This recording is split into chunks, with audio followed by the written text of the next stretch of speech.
Indian express 2025 జాబితాలో 73rd position దక్కించుకున్న పవన్ కళ్యాణ్ గురించి కూడా మాట్లాడుకుందాం. అపజయాల బాటలో విజయ తీరాలకు చేరిన అలుపెరగని నాయకుడు అంటూ ఇండియన్ ఎక్స్ప్రెస్ అభివర్ణించింది సార్. సో పవన్ కళ్యాణ్ ఈ మధ్యకాలంలో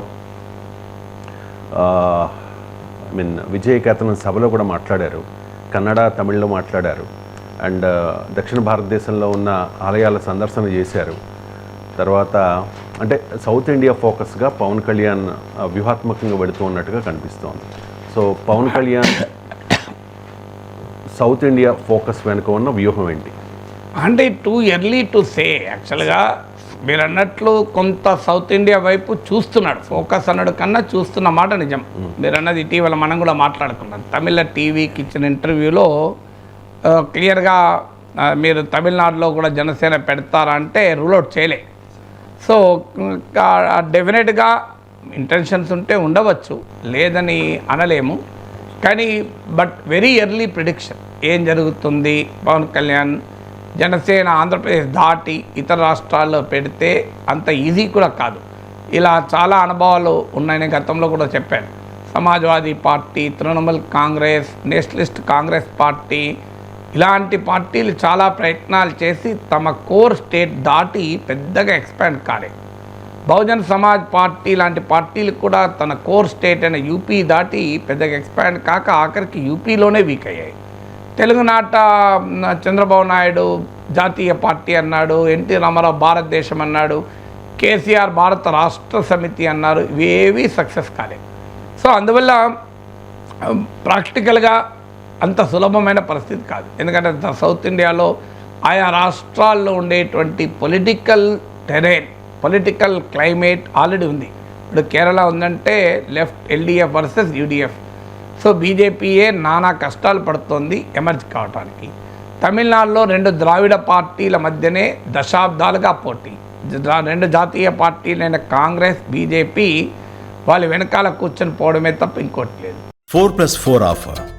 మొదటిసారిగా కంట్రీ డిలైట్ పాలని 4 రోజులు ఆర్డర్ చేసిన వాళ్ళకి మరో 4 రోజులు ఫ్రీ. ఇంకెందుకు ఆలస్యం, యాప్ని డౌన్లోడ్ చేసుకోండి. Download the country delight app now. కర్ణాటకలో కాంగ్రెస్, బీజేపీ ఉంది, ఒక ప్రాంతంలో ప్రాంతీయ పార్టీగా జేడీఎస్ ఉంది. సో తెలంగాణలో ఉన్న రాజకీయమే వేరు అని పవన్ కళ్యాణ్ అనుభవమే చెప్తోంది జిహెచ్ఎంసీ ఎన్నికలు. సో ప్రాక్టికల్గా సౌత్ ఇండియా ఫోకస్ అనే ప్రయత్నం చేసినా, సౌత్ ఇండియా దృష్టి ఉన్నా ఆచరణలో వాతావరణం అయితే లేదు. సో అన్లెస్ ఈ పరిస్థితులు ఏమైనా మారితే చెప్పలేమో అనేది కరెక్ట్. అది రాజకీయాల్లో ఎవరికైనా వర్తిస్తుంది, పవన్ కళ్యాణ్కే కాదు. Nothing can be predicted, nothing can be set with certainty in either politics or cricket అంటారు. రాజకీయాల్లోనూ క్రికెట్లోనూ ఖచ్చితంగా ఇలాగే జరుగుతుంది అని ఎవరమూ చెప్పలేము. సో అందువల్ల చాలామంది కోరిక ఉంటుంది విశ్లేషకుడిగా ఖచ్చితంగా చెప్పాలి అని. ఎందుకంటే వాళ్ళ అభిప్రాయాన్ని ఇంకోటి చెప్పాలి. కానీ ఖచ్చితంగా రాజకీయాల్లోనూ క్రికెట్లోనూ ఎప్పుడు చెప్పలేము. సో అందువల్ల but very very rare possibility ఇప్పుడున్న రాజకీయ సినారియోలు. అందువల్ల అయితే ఏమవుతుంది, భారతీయ జనతా పార్టీకి కర్ణాటక మినహా సౌత్లో ప్రామినెంట్ ఫేస్ లేదు. మీకు తమిళనాడులో అన్నామలై ఉన్నా ఇది వెరీ కాంట్రవర్షియల్ ఫిగర్. అన్నామలైకి తమిళ సాయి, ఆడ ఉన్న తమిళనాడులో ఉన్న బీజేపీ మురుగన్. సో 4 నాయకుల మధ్యనే పోటీ. తెలంగాణలో మీకు బండి సంజయ్ లాంటి హిందుత్వలో కాస్త ఇమేజ్ ఉన్నటువంటి నాయకుడు ఉన్నా, సో బండి సంజయ్ 2 అడుగులు వేస్తా అంటే ఆయన 3 అడుగులు వెనక్కి లాగే పార్టీ నాయకులే ఉంటారు ఇక్కడ. దానికి క్లాసిక్ ఎగ్జాంపుల్ ఆయన పార్టీ అధ్యక్షుడిగా తొలగించడంలో అదొక ఉదాహరణ. మళ్ళీ పార్టీ అధ్యక్షుడు అయినా ఆయనను ఎంత పని చేయనిస్తారు అనేది ఒక ప్రత్యేకత. ఈవెన్ బండి సంజయ్ అయినా బీజేపీ కోర్ ఐడియాలజీ అయిన హిందుత్వ బ్రాండ్తో ఉండేటువంటి జనాకర్షణే తప్ప బండి సంజయ్గా ప్రత్యేక జనాకర్షణ మీకు పవన్ కళ్యాణ్కి ఉన్నట్లేమీ లేదు కదా. సో అందువల్ల మీకు సౌత్లో కర్ణాటకలో Yediyurappa was the most powerful charismatic iconic leader. Lingayat నాయకుడిగా ఆయన ఐకానిక్ లీడర్. కానీ యడియూరప్ప తరం అయిపోయింది. ఆయన ఎంత ఐకానిక్ లీడర్ కర్ణాటక బీజేపీలో అంటే ఆఖరికి ఇప్పుడు వారసత్వ రాజకీయాలు రోజు విమర్శించే భారతీయ జనతా పార్టీ ఆఖరికి ఆయన కొడుకునే పార్టీ రాష్ట్ర అధ్యక్షుడు చేయాల్సి వచ్చింది. సో ఆయన మధ్యలో బీజేపీ నుంచి వెళ్ళిపోయి కర్ణాటక జనతా పక్షాన్ని పార్టీ పెట్టి తిరిగి బీజేపీలోకి తీసుకొని ఆయన ముఖ్యమంత్రి చేయాల్సి వచ్చింది. నరేంద్ర మోడీకి ఇచ్చే ఎగ్జంప్షన్ ఆయనకు కూడా ఇచ్చారు. 75 ఇయర్స్ దాటినా కూడా బీజేపీ పార్లమెంటరీ బోర్డులో ఆయన స్థానం ఉంది. అంతే యడియూరప్ప ప్రత్యేకత ఏంటో దీన్ని బట్టి మనకు అర్థమవుతుంది. కానీ యడియూరప్ప అయినా కర్ణాటక దాటితే ఏమీ లేదు, అందులో లింగాయత్ కమ్యూనిటీ దాటితేనే ఏమీ లేదు. మళ్ళీ కర్ణాటకలో యడియూరప్పకు 4 పోటీ ఉంటారు. సో అందువల్ల సౌత్లో బీజేపీకి ఆ రకమైన ఇన్ఫ్లుయెన్స్, ఎందుకంటే మోడీ ఫ్యాక్టరు అన్నా కనీసం సౌత్లో కొంత పనిచేస్తుంది, కానీ అమిత్ షా ఫ్యాక్టర్ సౌత్లో పనిచేస్తుందా?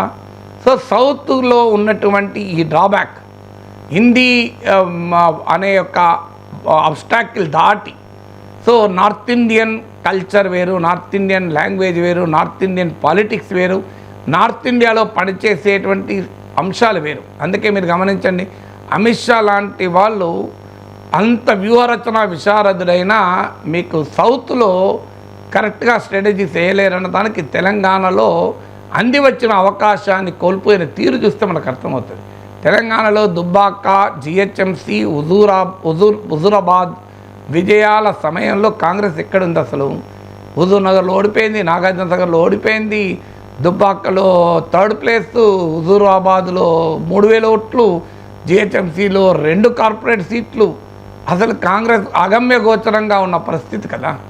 అలాంటి పరిస్థితిలో బీజేపీ ఊపు మీద ఉండగా బీజేపీ జాతీయ నాయకత్వం చేజేతుల తెలంగాణలో కొంతమంది నాయకులు తమ రాజకీయ ప్రయోజనాల కొరకు చేసిన ప్రచారానికి తలవొగ్గి నిర్ణయాలు తీసుకుంది.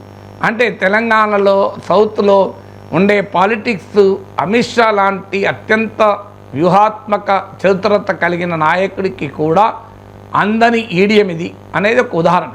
సో ఈ కారణాల రీత్యా పవన్ కళ్యాణ్ లాంటి వారిని ముందు పెట్టాలని బీజేపీ ఆలోచించవచ్చు. సో ఆయన బీజేపీలో విలీనం చేయమని కూడా గతంలో అమిత్ షా అడిగాడని కూడా అంటారు. సో ప్రజారాజ్యాన్ని కాంగ్రెస్లో విలీనం చేస్తారని ఎవరు ఊహించారు కనుక బీజేపీలో జనసేన విలీనం కాదు అని ఖచ్చితంగా ఎవరు చెప్పగలరు? అయితే పవన్ కళ్యాణ్ మాత్రం ఎట్టి పరిస్థితుల్లో కాదు అన్నాడు. సో చిరంజీవితో పోలిస్తే పవన్ కళ్యాణ్ కాస్త ఓపిక, రాజకీయాల్లో ఓపిక, చిరంజీవికి సినిమాలో ఎంత ఓపిక ఉందో రాజకీయాల్లో అంత ఓపిక ఉన్న నాయకుడు పవన్ కళ్యాణ్. ఎందుకంటే 2014లో పెట్టినప్పుడే చెప్పాడు, నేను టెస్ట్ మ్యాచ్ ఆడుతున్నాను, నేను లిమిటెడ్ ఓవర్ మ్యాచ్ కాదు అని. 2019లో తాను స్వయంగా 2 సీట్లలో ఓడిపోయి పవర్ స్టార్ కాదు ప్యాకేజ్ స్టార్, తన సీట్లలో కూడా గెలవలేడు, ఈయన బలం ఎంత అని రోజు వైసీపీ నాయకులు అవహేళన చేస్తున్నా, చివరకు అటువైపు నుంచి ముద్రగడ, ఇటువైపు నుంచి జోగయ్య లేఖాస్త్రాలను జగన్మోహన్ రెడ్డి దర్శకత్వంలో సంధిస్తున్నా నిలబడ్డాడు, నిలబెట్టుకున్నాడు కదా. ఆయన భాషలో చెప్పాలంటే 40 ఏళ్ళ తెలుగుదేశాన్ని కూడా నిలబెట్టాడు కదా.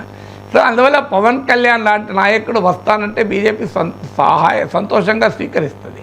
కానీ పవన్ కళ్యాణ్ మరి దానికి సిద్ధపడతాడా? ఇవన్నీ these are all questions which still remain curious questions. As of today ఈ క్షణాన వాటికి ఆన్సర్లు అయితే లేవు.